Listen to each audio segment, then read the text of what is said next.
ভুয়ো কল সেন্টারে বসে সাইবার প্রতারণা। রাতের অন্ধকারে সাইবার সেলের হানা, গ্রেফতার 2। বাজেয়াপ্ত কম্পিউটার, ল্যাপটপ সহ একাধিক মোবাইল। ব্যাপক চাঞ্চল্য দুর্গাপুর থানার কমলপুর প্লটে।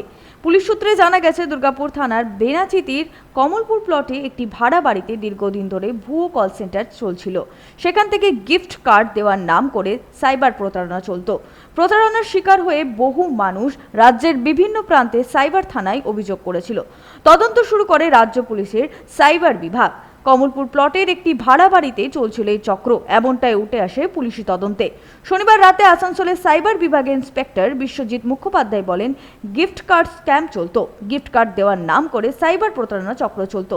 তদন্তের ভিত্তিতে কমলপুর প্লটে হানা দেওয়া হয়। গ্রেফতার করা হয় 2 মহিলাকে। বাজেয়াপ্ত হয়েছে বহু নথি, একাধিক মোবাইল, ল্যাপটপ, কম্পিউটার। এই চক্রের সাথে আরও কেউ জড়িত আছে কিনা তা নিয়ে ইতিমধ্যেই তদন্ত শুরু হয়েছে। এটা অ্যাকচুয়ালি কল সেন্টার ছিল, এটাকে গিফট কার্ড স্ক্যাম বলা হয়।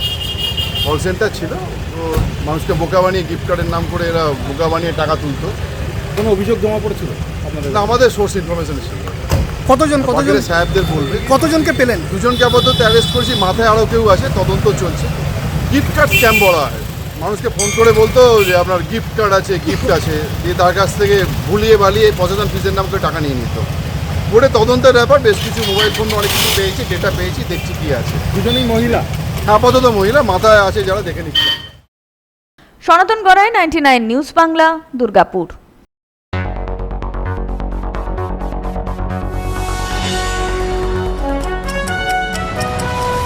আপনারা দেখছেন 99 নিউজ বাংলা।